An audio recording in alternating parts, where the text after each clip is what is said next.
오늘 말씀은 여호수아 4장 22절에서 24절 말씀입니다.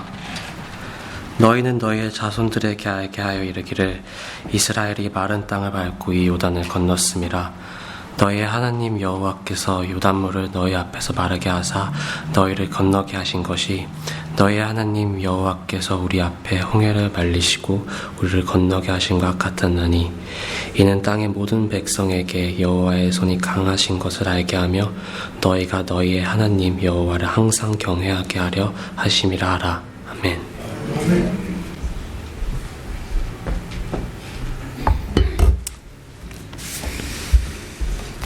할렐루야. 네, 한 주도 잘 지내셨습니까? 네. 뉴스를 보니까요, 여전히 코로나로 인해서 어려움을 겪고 있는 나라들이 참 많이 있었습니다.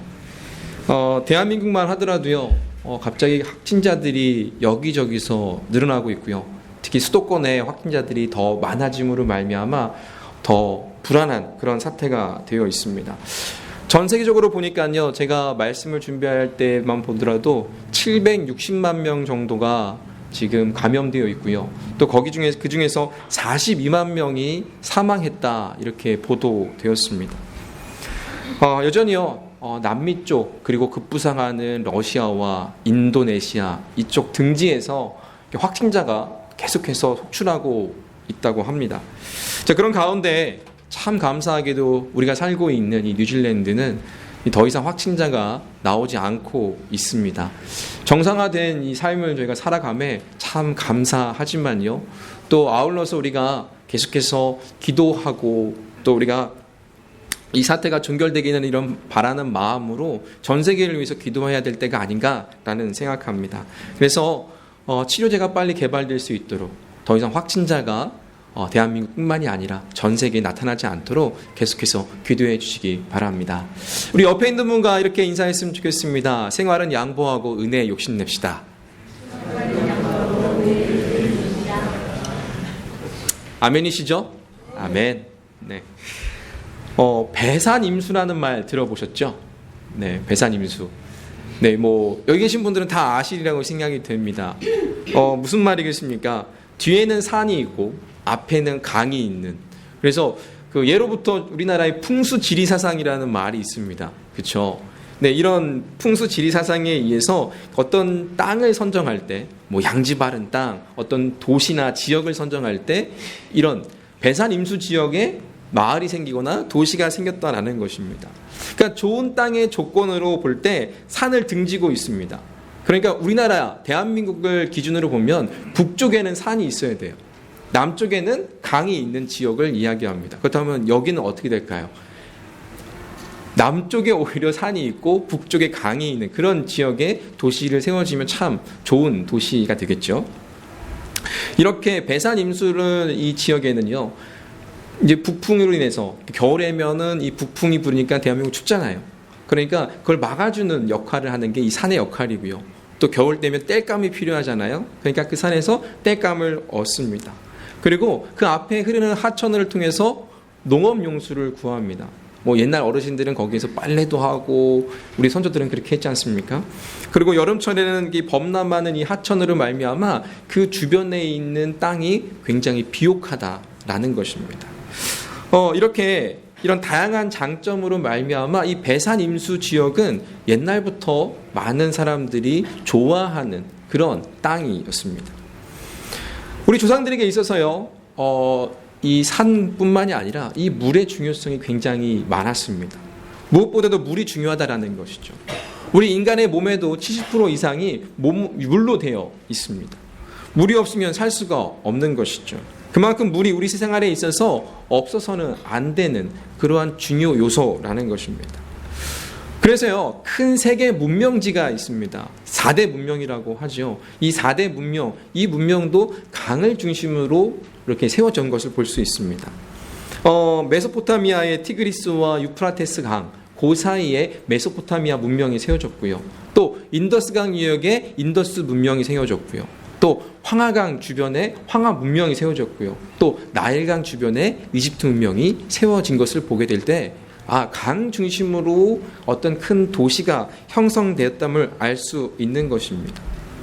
마찬가지로 지금 우리가 살고 있는 지금 이 시대의 유명한 큰 도시라고 할 수 있는 도시에도 유명한 강들이 있습니다. 대한민국에는 무슨 강이 있죠? 서울에는 한강이 있습니다. 저 두 번째는 어느 나라 같으세요? 영국입니다. 영국은 무슨 강이 유명하죠? 무슨 강이요? 예, 템스강이 있습니다. 그리고 그 옆에는요, 뉴욕입니다. 허드슨 강이 있고요. 그 좌측, 여러분이 보시는 좌측 맨 밑에는 파리입니다. 파리에는 세느강이 있죠. 또 저 가운데 밑에는요, 멜번입니다. 야라강이라고 좀 멋있는 강이 또 있고요. 맨 끝에 있는 강은 어디 강인 것 같으세요? 네, 크라이처치 에이본 강입니다. 네, 이렇게 유명한 큰 도시에는요, 아름다운 강이 껴 있다라는 것입니다. 강을 끼고 도시가 형성되었다라는 것은요, 비단 우리나라만의 이야기가 아니라 전 세계 문명지뿐만이 아니라 큰 도시에도 그 강이, 그 물이 있어야만이 정말 그 도시가 발전할 수 있고 커질 수 있음을 또 보게 됩니다. 농경사회에 있어서 물이 굉장히 중요하죠. 농업용수가 확보되어야 합니다. 그 물이 있어야만이 농사를 지을 수가 있습니다. 그리고 또 그 강을 통해서 무역을 또 할 수 있습니다. 농사 지은 것을 보내기도 하고요, 또 받기도 하는 그런 굉장히 중요한 교통 요소가 되었습니다. 이처럼요, 강은 사람에게 있어서, 이 물은 사람에게 있어서 굉장히 많은 도움을 주고 필요한 요소고 혜택을 많이 주었음을 볼 수가 있습니다. 인간이 최초로 살았던 에덴 동산도 마찬가지입니다. 그곳에도요, 물이 풍부했다고 성경은 기록하고 있습니다. 창세기 2장 10절과 15절에 보면요, 4개의 강이 발원하여서 그 동산을 적셨다라고 기록합니다. 이 의미는 뭘까요? 에덴 동산에 물이 풍부하고 비옥한 곳이라는 것입니다. 또한 에덴 동산에서 흘러나온 이 강이야말로 생명의 근원이라고 말씀하고 있는 것이죠. 고대 근동에서요, 이 강의 개념은요, 단순히 물의 개념이 물을 공급하는 개념이 아니라 모든 생명의 근원을 이야기했다라는 것입니다. 이제 오늘 말씀으로 돌아오군요. 오늘 말씀에 보면요, 이스라엘 백성들이 요단강 앞에 있습니다. 이 이스라엘 백성들에게 있어서 이 요단강은요, 특별한 의미를 갖고 있습니다. 왜냐하면 이 강을 건너야만이 최종 목적지에 도달할 수 있기 때문에 그렇습니다. 최종 목적지는 어디겠습니까? 하나님이 그들 선조로부터 약속된 약속의 땅, 언약의 땅, 그 땅에 들어갈 수 있는 것이죠. 그래서요, 하나님은요, 그 최종적으로 그 땅에 들어가기에 앞서서 그들에게 마지막 놀라운 기적을 보여주십니다. 흐르는 강을 멈추게 하십니다. 그리고 강바닥을 마르게 하십니다. 그리고 이스라엘 백성들이 건널 수가 있었죠. 이 이전에도 이런 경험을 이 이스라엘 백성들은 했습니다. 홍해를 건넜죠. 근데 홍해는 바다 아니겠습니까? 바다는 어떻습니까? 크잖아요. 네. 얼마나 그 홍해 바다가 컸을지 짐작을 할 수 없지만 혹시 여러분들 중에서 10개라는 영화를 보신 분들이 있으실 거라고 생각이 됩니다. 그 10개를 보면요, 장관입니다. 큰 바다가 갑자기 샥 갈라집니다. 정말 그랬지 않았을까? 정말 그 바다 깊이도 엄청나게 깊지 않습니까? 그런 그 광경 자체가 굉장히 스펙타클한 거였어요. 그런데 여러분, 이 요단강은 어떨까요? 그 홍해보다는요, 굉장히 작습니다. 폭이요, 강폭이 약 30m밖에 안 됩니다. 여러분 생각해 보세요. 물이 멈췄어요. 강폭이 30m밖에 안 돼. 에게 이렇게 할 수 있지 않습니까? 그 깊이도요, 짧으면요, 건기만 하더라도 60cm가 되고 1m밖에 안 되는 그 깊이고요. 또 우기가 돼야지만이 한 3m 깊이가 정도 된다고 합니다. 그러니까 이 강 건너는 이 자체, 이 강의 그 규모를 봤을 때 이 홍해하고 비교할 수가 없다라는 것이죠. 하지만 하나님께서는요, 이 강을 멈추게 하셨습니다. 이스라엘 백성들을 건너게 하셨고요. 이제 가나안 전쟁에 앞서서 첫 발을 내딛게 하셨습니다. 그러니까 비록 에게 이게 할 수 있는 것이 아니라 이것을 통해서 하나님께서 그들에게 보이신 것은 무엇이었을까요? 바로 하나님의 권능, 그리고 이 전쟁은 하나님으로부터 시작되었고 앞으로 이스라엘 백성들은 하나님의 인도하심 가운데 그 전쟁을 할 것이다 그러니까 전쟁은 누가 하신다? 하나님이 하신다라는 것을 보이시는 거예요. 너희들이 밟는 그 모든 땅 내가 밟게 해주겠다, 주시겠다 약속하신 것입니다. 그러니까 이 요단강을 너머에는요, 하나님의 그 약속의 땅이 존재하는 것입니다. 그러니까 이 요단강을 건넌다, 이것은 이 이스라엘 백성에게 있어서는 큰 의미가 있는 것입니다. 요단강은요, 이 헐몬산이라고 있습니다. 헐몬산을 위해서 그 헐몬산 위에 있는 그 만년설이 있어요.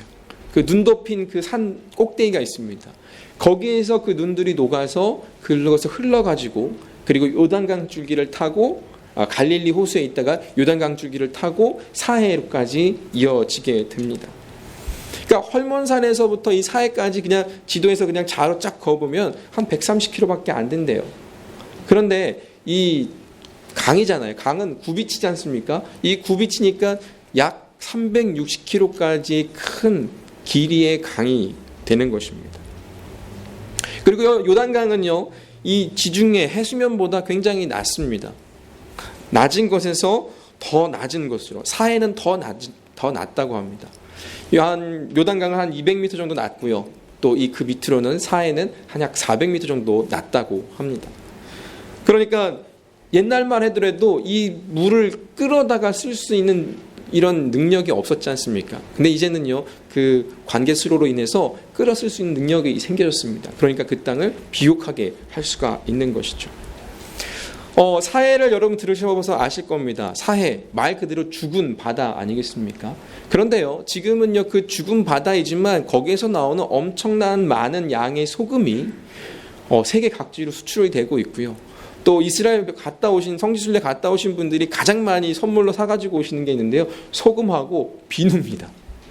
그 주변에 비누에 들어가는 좋은 성분이 있는 이 포타슘이라는 이런 물질이 거기에 있대요. 그래서 그걸로 인해서 피부 미용에 좋은 비누를 만들 수가 있다고 합니다. 그리고 그쪽에 있는 진흙과 뭐 이런 것들은 피부 미용에도 너무도 좋다라고 소문이 자자하다고 합니다. 이렇듯이요, 물이란 갈릴리 호수든지 아니면 사해든지 간에 쓰기에 따라서 굉장히 중요한 자원이 됩니다. 그리고요, 이 두 호수에서 사이에 흐르는 요단 강물은요, 생동감이 넘치고요. 또 더 넓은 세계를 향해서 힘차게 흐르는 이 맑은 물은요, 정말 그 이스라엘 민족에 있어서 굉장히 큰 힘의 원동력이 되고, 또 그리고 민족의 중요한 생명줄이 되었으며, 또 더 나아가서는 역경의 삶의 현장이 되기도 하였던 그 요단강이었습니다. 그런데요, 이들에게 있어서는 이렇게 정말 의미가 있고 중요한 강이지만 이방인에게 보았을 적에는 그저 그런 강이었다라는 것입니다. 그렇지 않아요. 내가 아무리 귀중하고 아무리 좋다라고 해도 다른 사람이 봤을 때는 그것은 그저 그런 것일 수 있어요. 왜 그렇습니까? 의미가 없기 때문에 그렇습니다. 성경에 보면요, 열왕기하 5장 1절에 14절에 보면요, 아람 장군 나아만이라는 사람이 나옵니다. 이 사람이 문둥병에 걸렸어요. 문둥병에 걸려서 이것을 치료하고 싶은 거예요. 이 사람이 아람의 군대 장관으로서 명성도 높고 굉장히 지위도 높고 실력도 있는 사람입니다. 근데 한 가지 흠이 있어요. 그것은 병에 걸린 거예요. 문둥병이라는 이 피부병에 걸린 것입니다. 그래서 병고침을 받고자 박병으로 알아봤는데 이스라엘의 이 엘리사가 그것을 치유할 수 있다라고 그 나아만 장군의 한 어린 소녀가, 그러니까 종이죠. 그 종의 이야기를 듣고 이스라엘로 갑니다. 그리고 엘리사를 만납니다. 근데 엘리사를 만나라고 한 그 자리에서 그 엘리사가 나오질 않아요. 아람 장군의 군대 장관이 왔어요. 아람의 군대 장관이 왔음에도 불구하고 그 엘리사는 그 아람 장군 나아만을 보지도 않습니다. 그리고 게하시 사환을 시켜서 요단강에 7번 물을 씻으십시오, 이렇게 명령을 합니다. 그러자 나아만 장군이 화를 내죠. 열왕기하 5장 12절에 이렇게 기록하고 있습니다. 지금 컴퓨터 문제상으로 화면이 지금 안 떠지고 있거든요. 그냥 보시기 바랍니다. 저를 집중해 주시면 되겠습니다. 열왕기하 5장 12절은 이렇게 말합니다. 다메섹강 아바나와 나르발은 이스라엘 모든 강물보다 낫지 아니하냐. 내가 거기서 몸을 씻으면 깨끗하게 되지 아니하랴 하고 몸을 돌려 분노하여 떠나니. 그러니까 무슨 말이에요? 지금 나만 장군의 이야기는 무엇입니까? 이 요단강, 이 보잘것없는 이 요단강, 진흙탕물이 많은 이 요단강 내가 여기서 씻으라고? 야, 우리나라에 보면 이 강보다 더 좋은 강, 아바나와 나르발, 이 강이 얼마나 깨끗하고 좋니? 이 강조차도요, 헐몬산에서 흐르는 그 눈 녹은 그 물이 흘러서 그 강이 굉장히 차갑고요. 또 그 당시 그 사람들에게는 황금의 강이라고 불렸다라고 합니다. 그러니까 자기가 살던 그 지역에 있는 강에 비해서 이 요단강은 작고 초라하고 보잘것이 없는 것이었습니다. 그러니 문둥병이 걸린 이 나만 장군에게 있어서 깨끗하지도 않은 이 강물이 보잘것 없는 것입니다. 그러나요, 그 종들의 권유로 그 나만 장군이 그 요단강에 7번 몸을 씻습니다. 그러자 문둥병에 걸렸던 살이요, 어린아이 살과 같이 휘어졌다라고 성경은 기록하고 있습니다. 즉 나만 장군이 정말 그 엘리사의 말대로 그 요단강의 물을 7번 씻었더니 그 질병이 깨끗이 씻음을 받았던 것입니다. 나만 장군은요, 자기 신분에 따른 체면 때문에 엘리사의 명령을 거부하고 분노하였습니다. 하지만요, 자기 체면을 내려놓았습니다. 교만한 마음을 내려놓고 엘리사의 말에 순종함으로 그는 병 고침을 받게 된 것이었습니다. 무슨 말이겠습니까? 자신의 생각을 내려놓은 것이었어요. 자기의 의를 내려놓은 것이었습니다. 자기가 갖고 있던 이 생각을 내려놓자 그는 엘리사의 말을 따르게 되었고 그 요단강의 물에 몸을 씻음으로 말미암아 그는 병 고침을 받게 된 것입니다.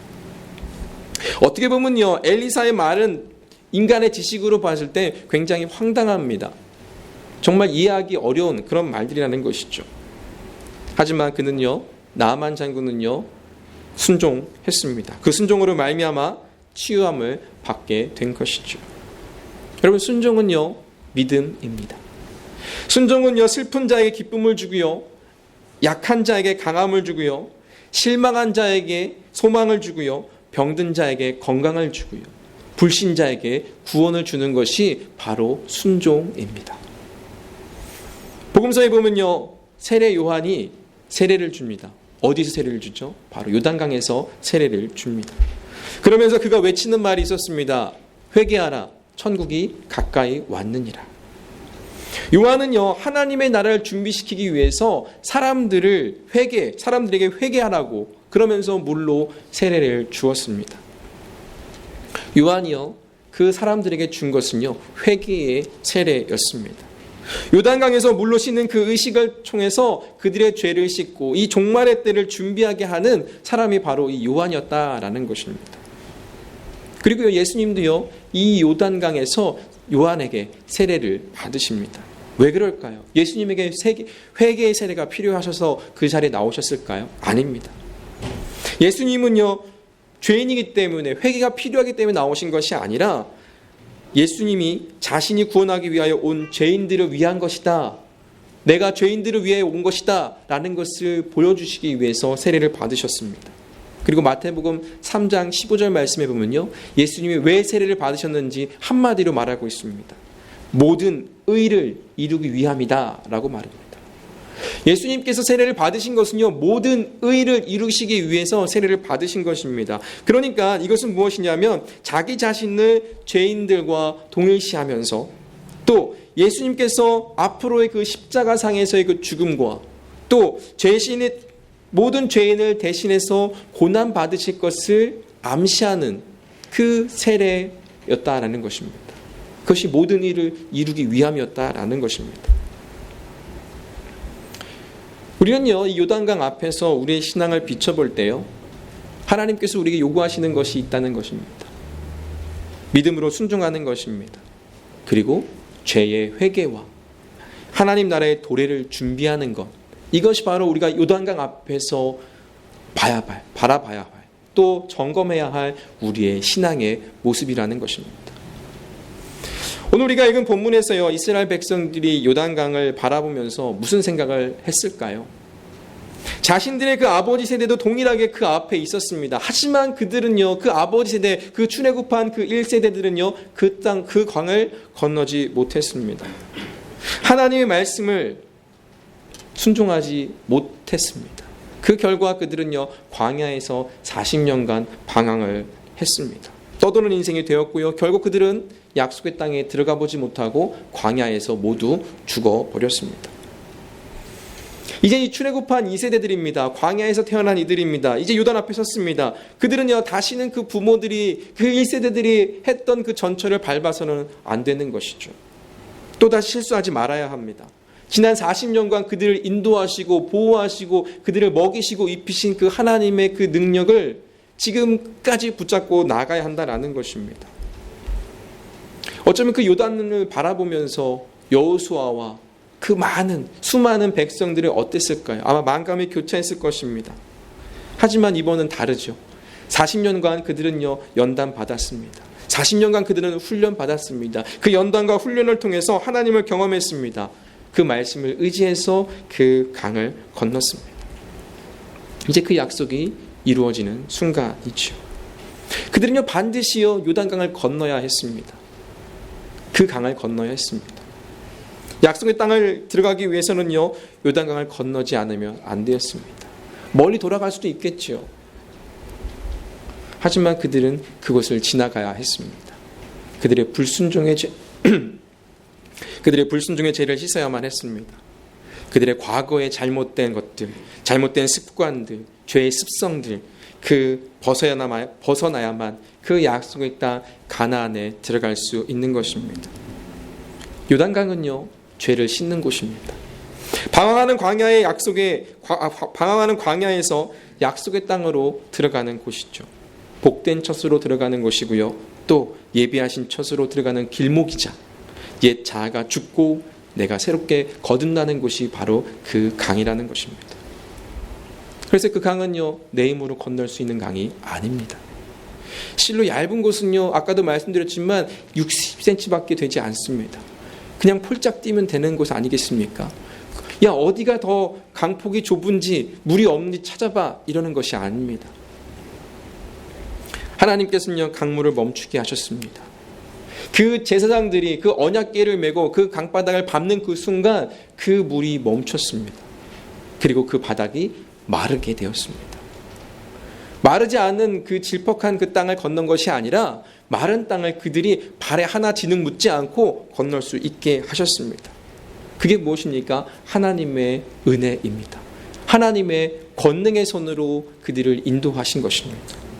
내 힘과 내 능력, 내 지혜로 건널 수 있는 것이 아니라 온전히 하나님의 은혜로 건널 수 있음을 그들에게 보이시고 경험시키신 것입니다.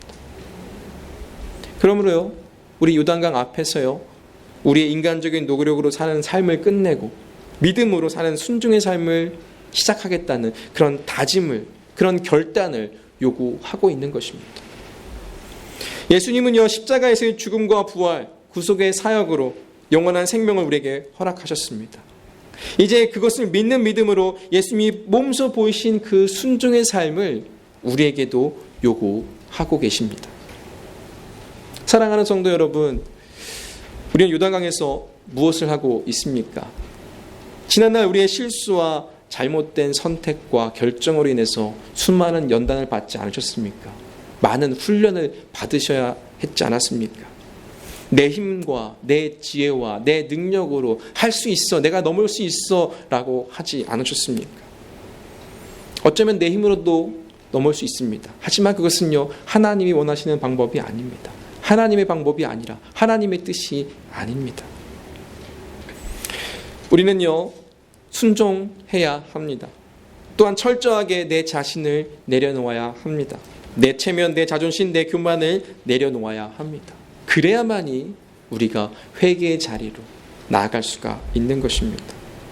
그 물로 우리의 더러운 죄를 씻어야 합니다.